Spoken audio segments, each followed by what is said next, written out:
So we're back. We're going to do a video Yes. just about pipe swaging, Or socket forming. socket forming in the end of a tube.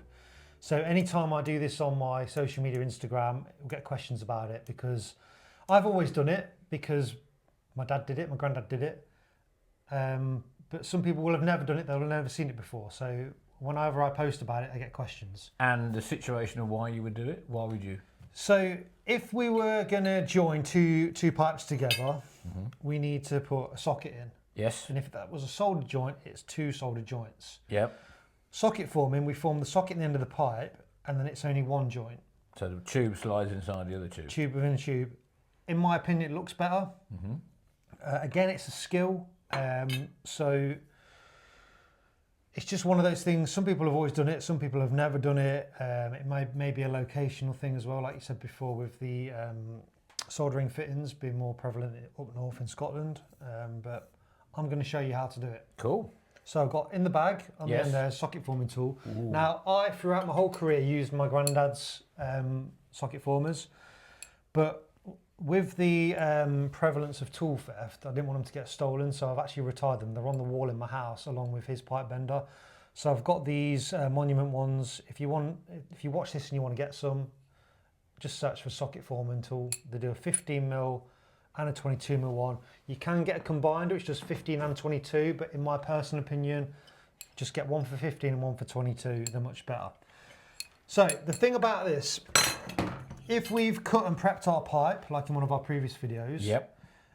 We've cut that with a pipe slice. You won't get a pipe swaging tool very easily into an end that's been cut with a slice, and that's because when you get to this point and the slight curve on it, it's not going to allow that in. Okay. So you're still going to prep the pipe in a normal way. So we can use with this the factory end. Because Right. the factory end will allow that to perfectly go. You see how far down that's gone in? Yeah. And that's ready to now start forming the socket. Oh, okay. Okay. If you wanted to cut, if you want to do it on an end that you've cut with a slice, you've just got to remit that bit extra to allow the tool to go in. Okay. Or be aware that when you first start to form your socket, if you have got, it might take a little bit of persuasion to get it in and started, because when you first hit it, you don't want to deform the end of the pipe. So just to make it easier on you, Rob, we'll start with the factory formed end. Oh, thank you. So no lubrication required, nothing. We're just going to pop that into the end of the pipe. And the way it works is you're going to hold this with one hand and then you hit this end with a hammer. Okay. And as you hit it, it forces the socket former into the pipe. It expands the end of the pipe just enough to form the perfect socket. And how many times are you going to hit it? It'll be a few, I imagine, because you've never done it before. Okay. One of the big things is you don't rest this end of the pipe on the table or on the floor, because if you did that and you start hitting this end with a hammer, Go straight into it. you're going to damage the table, you're going to damage this end of the pipe. Yeah. So it's just, you're just holding it in the air and Okay. you're hitting it. So I have got a hammer there. This hammer is equivalent to like a lump hammer. If you do it with a lightweight hammer, like a 16 ounce, it's not going to go anywhere. So you need a nice heavy hammer. And this is still available or not? I don't think you can buy that hammer anymore. That's an old Estwing. That's a weight forward hammer. Oh, But okay. this is quite, you feel it's quite heavy in the end. At the end. Yeah. So you're just going to, I'll make a start. Yeah. So hold it with your hand. Yeah. You're just going to, and you'll see we've just started there to open up the end of the pipe. Yeah. So have a go. And how far are you trying to achieve? All the way up to the... You can go all the way up with be a nice deep socket, or you know how big fittings are at the end of a socket.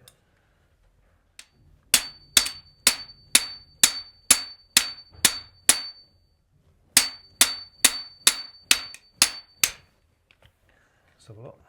5 minutes later. So you can see We're we're starting just to, starting to open out the end of that pipe. So I'll just finish this one off quickly.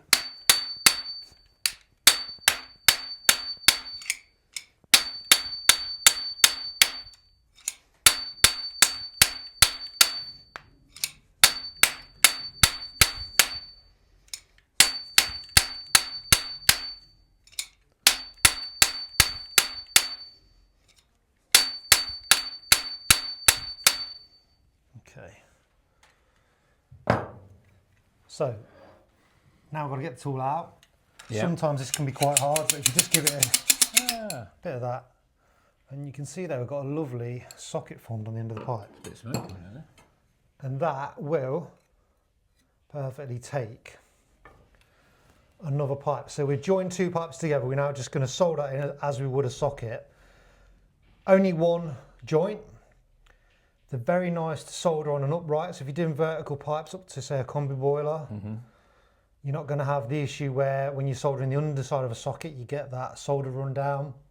Just looks a lot neater, in my opinion. And you do it that way around, not the other way around? You can do it the other way around, but most, you know, like any spigot on the end of a pipe, you sort of go with the flow of the water.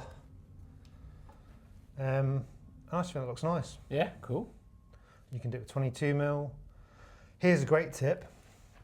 So if we wanted to bend close to this socket we've just formed in the pipe,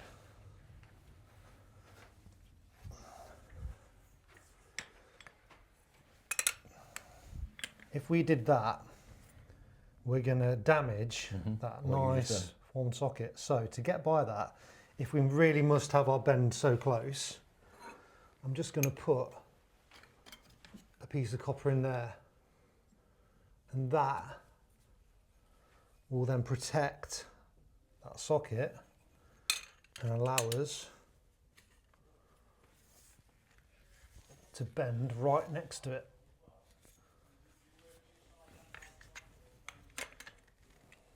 Awesome. We've formed a socket in the end of a copper tube, but in a previous video I mentioned that we can also do that on chrome tube. Oh, okay. So if we made this in the end of this, we would then be able to add our piece of copper and solder without having to do any of the prep work to take the chrome plating off the outside of the tube. So if you are using chrome, you want to solder, extend from it, you can form a socket in the end of your chrome pipe exactly the same way as you would in copper tube.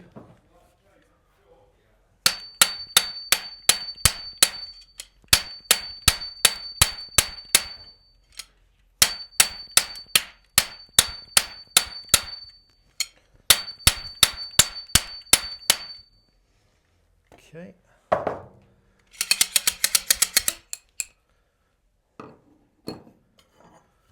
So if you can pick that up, we've now got a socket formed in the end of our chrome. We've not damaged the chrome, and then we can pop a piece of copper in there, solder it from the top. That solder is going to run inside the pipe because the inside of the pipe is copper, and that's how we can adapt chrome to copper dead easy. Come out the floor like that, straight into your radiator. You wouldn't even see it, yeah. Wouldn't even see it. Awesome. That's pipe swaging. That is pipe staging.